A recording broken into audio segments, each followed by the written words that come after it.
មានលុយខ្ទង់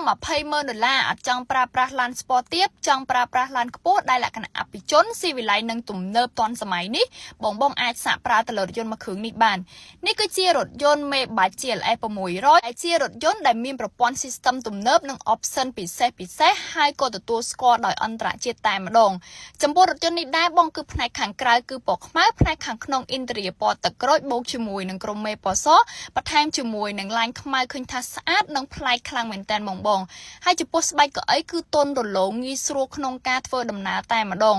ហើយអ្វីដែលសំខាន់មិនថាឈ្នន់មុខឬក៏ឈ្នន់ក្រោយឆ្វេងស្ដាំមិនសុទ្ធតែមានពាក្យមេបាច់ច្បាស់តែម្ដងដែលធ្វើឲ្យរថយន្តនេះកាន់តែស្អាតមួយកម្រិតទៀតហើយម្យ៉ាងវិញទៀតសម្រាប់បងដែលមានការងាររាជការងារធំដែលត្រូវការរថយន្តសម្រាប់ទៅប្រជុំអីផ្សេងគឺបងrecommend ទៅលើរថយន្ត Maybach នេះតែម្ដងបង interior វាខាងក្នុងខាងក្រៅឃើញថាលេចធ្លោហើយថ្លៃថ្នូរតែម្ដងអ្វីដែលសំខាន់ណាបងគឺកៅអីជួរទី2នេះតែម្ដងដែលវាបំពាក់មកជាមួយតម្រជើងងាយស្រួលឲ្យបងប្រើប្រាស់មែនតើហើយបើនិយាយពីផ្នែកខាងក្រោយវិញពាក់ព័ន្ធទៅនឹងការរចនាឆ្កៀងពាក់ព័ន្ធទៅនឹងការរចនាស្ញូអីគឺឃើញថាប្លែកហើយស្អាតអំណាចតែម្ដងបងអញ្ចឹងសម្រាប់បងដែលមានតម្រូវការទៅលើរថយន្ត Maybach នេះសម្រាប់ការងារគឺមួយក៏ក្នុងករណីបងចង់ប្រើប្រាស់ទៅក្នុងកិច្ចការប្រជុំអីផ្សេងគឺស័ក្តិសមមែនតើអញ្ចឹងបើបងចាប់អារម្មណ៍អាចទៅតមកប្អូនឬមកឆាតចូល page បានអរគុណច្រើន